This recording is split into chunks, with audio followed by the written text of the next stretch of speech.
मानहानि केस में राहुल गांधी को 2 साल की सजा सुनाई गई। उसके अगले दिन ही उनसे उनकी सांसद कुर्सी छीन ली गई।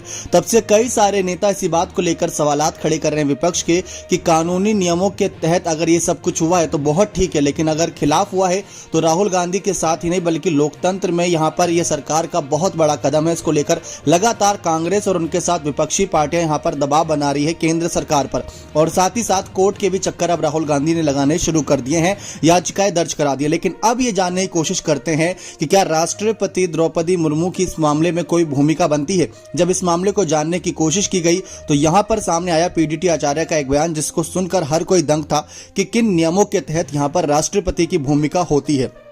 जनप्रतिनिधित्व अधिनियम 1951 के सेक्शन 8(3) में लिखा है कि ही शैल बी डिस्क्वालिफाइड। इसका अर्थ हुआ कि कोई अथॉरिटी ही सदस्य को अयोग्य ठहराएगी।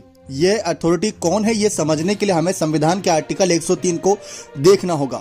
आर्टिकल 103 के मुताबिक जब भी किसी संसद सदस्य की सदस्यता पर सवाल उठता है तो इसका कहीं ना कहीं राष्ट्रपति के पास भेजा जाता है पूरा मामला। राष्ट्रपति इस पर फैसला करेंगे। राष्ट्रपति भी फैसला लेने से पहले चुनाव आयोग से पूछेंगे और चुनाव आयोग की राय पर राष्ट्रपति फैसला करेंगे। इसका मतलब है कि जब कोई विवाद की स्थिति होगी तब राष्ट्रपति इसमें दखल देंगे।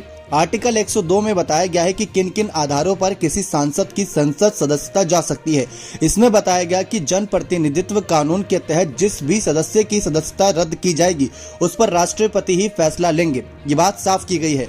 आपको बता दें, यही बात यहां पर लोकसभा सचिवालय का राष्ट्रपति की सलाह ना लेना क्या इस पूरी प्रोसेस पर सवाल खड़ा करता। जब ये पूछा गया तो पीडीटी आचार्य ने साफ कहा कि साफ है कि फैसला लेने में गड़बड़ी हुई है। लोकसभा सचिवालय ने राष्ट्रपति के पास सुझाव के लिए ये केस भेजा ही नहीं। इस मामले में लोकसभा सचिवालय डिसीजन अथॉरिटी नहीं है। सचिवालय को राष्ट्रपति को केस के बारे में बताना चाहिए था। राहुल गांधी मानहानि के केस में दोषी पाए गए हैं और उन्हें 2 साल की सजा सुनाई गई और उन पर जुर्माना भी लगा।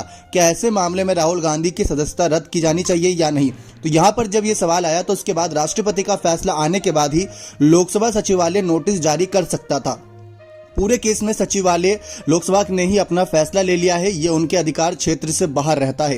तो ये बातें निकलकर सामने आई और जिस तरीके से ये सारी बातें थी ये सब चौंका देने वाली थी, क्योंकि अगर देखा जाए तो एनसीपी सांसद मोहम्मद फैजल की सजा पर केरल हाईकोर्ट ने रोक लगा दी थी।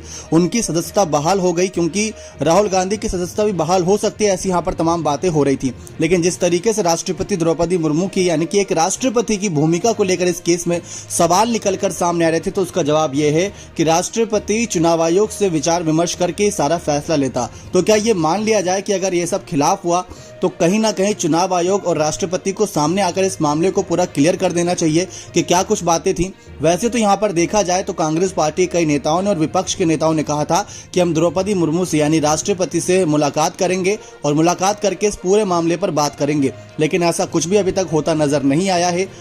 अब जिस तरीके से मामला आगे चल रहा है, अब राहुल गांधी को आखिरी रास्ता अपनाना पड़ा है वापस सूरत कोर्ट का। सूरत कोर्ट पहुंचे, वहां पर उन्होंने याचिका दर्ज कराई है जिस पर सुनवाई होती नजर आएगी 3 मई को, और 13 अप्रैल को उनकी जमानत याचिका पर दोबारा सुनवाई होगी। देखते हैं क्या निष्कर्ष निकलता है। अपनी राय इस मामले पर दीजिए कि राहुल गांधी की सांसद सदस्यता बहाल होने पर क्या राष्ट्रपति द्रौपदी मुर्मू को कोई एक्शन लेना चाहिए या फिर यहाँ पर जो कुछ भी हो रहा है वो नियमों के कानूनों के तहत हो रहा है। तो आप अपनी राय रख सकते हैं। बने रहें चैनल के साथ। ऐसी और तमाम जानकारियों के लिए बहुत बहुत धन्यवाद।